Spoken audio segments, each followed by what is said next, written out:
আসসালামু আলাইকুম, welcome back to my YouTube channel. কেমন আছেন সবাই? আশা করছি যে যেখান থেকে আপুরা ভাইয়ারা ছোট বড় সবাই আমার ভিডিওটা দেখছেন সবাই ভালোই আছেন। চলেন শুরু করা যাক। যেহেতু বলেছি দাওয়াত পার্ট 1 দিয়েছিলাম, এইটা নিয়ে এসেছি দাওয়াত পার্ট 2। কারণ একদিনে এত লম্বা ভিডিও আমারটা কেউ দেখবে বলে আমার মনে হয় না, তাই 2 দিনে ভিডিওটা দিয়েছি। আর দাওয়াতও ছিল এরকম 2 দিনেরই। তো পরদিন যেহেতু বলেছিলাম আবার রান্নাবান্না, তাই রিক্যাপটা একটু আপনাদের দেখিয়ে দিলাম যে কত দূর পর্যন্ত এসে আমি থেমেছিলাম। এটা হচ্ছে সেকেন্ড ডে। মেনু খানিকটা একই রকম, তারপরে একটু ডিফারেন্স আছে। যেহেতু এখানে জামাই খাবে বলে একটা কথা, ভাসুরের মেয়ে এবং মেয়ের জামাই আর আমার ভাসুরের ছেলে নতুন বিয়ে করেছে, তার বউ সহ দাওয়াত করেছিলাম পরদিন। আমার বাবার বাসার সবার খাওয়া দাওয়া দাওয়াতের পার্ট শেষ, এবার শ্বশুর বাসার। তো এইখানে নতুন বলতে এরা দুজনই ছিল, আর পুরনো তো সবাই আছে, ভাসুরের বউ এবং অন্যান্য যারা আছে। তো কাজ করছিলাম। সবচেয়ে বড় কষ্ট ছিল আগের দিন রাত্রে আমি যখন মোটামুটি একটু গুছিয়ে রাখতে চাচ্ছিলাম, যে মাছ ভেজে রাখবো বা একটু গুছিয়ে রাখবো, সব কিছু করে রাখবো মোটামুটি একটু। মানে আমার দাওয়াতটা ছিল শুক্রবার দিন দুপুরে। তো আমি বৃহস্পতিবার দিন রাত্রেবেলা এইরকম মাছ ভাজা, মুরগি ভাজা, পেঁয়াজ কাটা, পেঁয়াজ বেরেস্তা বা ভর্তার আইটেমগুলো করে রাখতে চাচ্ছিলাম। যেহেতু আগেই বলেছি কাজের বুয়া দেশে গেছে, আসেনি, একা হাতে গোছাতে হচ্ছে। তো এটা দেখছেন শুক্রবার দিন সকালের ভিডিও। তো তার আগের দিন রাত্রে কী হয়েছিল সেটার একটা ছোট্ট ক্লিপ আপনাদের জন্য রেখেছি। এই দেখেন রান্না করছিলাম আমি, এই মুহূর্তে কারেন্ট চলে গেল। তো যেভাবে হোক পুরো একটা ঝড় হয়েছিল ঢাকায়, সম্ভবত সবার মনে আছে। আমি সেই দিনের কথা বলছি। সেই দিন আমাদের পুরো ধানমন্ডি এরিয়া ব্ল্যাক আউট হয়ে গেছিলো। হয়ে যাওয়ার পর হয়েছিল কি, ইলেকট্রিসিটি পুরোটাই জ্বলে গিয়েছিল। আর এটা হচ্ছে শুক্রবার দিন সকালে আমার রান্নার ভিডিওটা। তো যাই হোক, আল্লাহ আল্লাহ করে গুছিয়েছি, ভেবেছিলাম রাত্রের মধ্যে কারেন্টটা চলে আসবে, সারা রাত ঘুমাতেও পারিনি।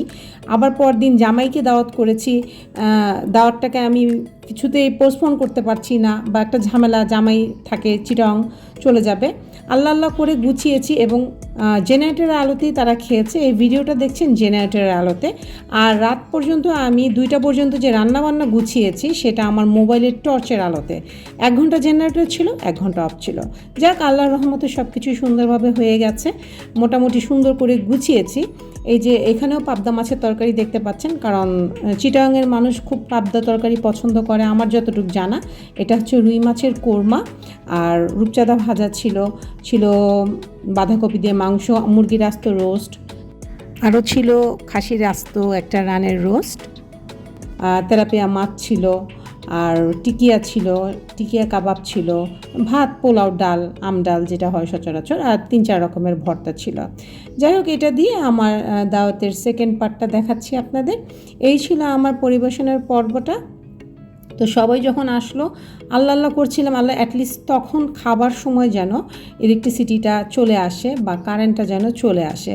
যাই হোক, কারেন্ট তো আর আসেই নেই। গেস্ট যখন খেতে বসছে, মোটামুটি জেনারেটর চলছিল এবং ফ্যান চলছিল, পুরো ধানমন্ডি এলাকার ইলেকট্রিসিটির তার জ্বলে গিয়েছিল। মোট কথা হচ্ছে এটাই। আর আমার দাওয়াতও ছিল সেই ফ্রাইডের দিন। সেই কারেন্টের লোক এসে যখন ঠিক করলো, 5টায় আমার কারেন্ট ঠিক হলো। মেহমানকে মজা করে জাস্ট একটু চা খেতে দিতে পেরেছিলাম। আর ততক্ষণ তো এইরকম ছোটো 2-1টা লাইট জ্বলছিল, এটাতে আমাকে মেহমানদারি করতে হয়েছে। এই হচ্ছে আমাদের টুনটুনি পাখিকে দেখলেন, আমার ভাসুরের নাতনি। ও হচ্ছে ওনার মেয়ের ঘরের মেয়ে, আর ছেলে রিসেন্ট মাত্র বিয়ে করেছে। যেখানে সবাই খাচ্ছে, আলহামদুলিল্লাহ প্রত্যেকটা খাবারই খুব মজার হয়েছিল। দেখতেই পাচ্ছেন মোটামুটি শেষ খাচ্ছে। আগে ওরা চলে এসেছিল, যেহেতু বলছিলাম কারেন্ট নেই, তাই ভাবিরা সবাই পরে এসেছে।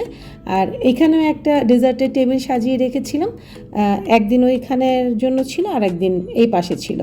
এই যে সবাই খুব মজা করে খাচ্ছে। এত কষ্ট করে রান্না করি, যখন খুব তৃপ্তি নিয়ে সবাই খায় বা বলে যে ভালো হয়েছে, তখন কিন্তু আমার পুরো কাজটাই সার্থক হয়ে যায়। তখন আর কোনো কষ্ট আমার কাছে কষ্ট লাগে না, এবং নেক্সটে আবার রান্না করার উৎসাহটা আমি এখান থেকেই পেয়ে থাকি।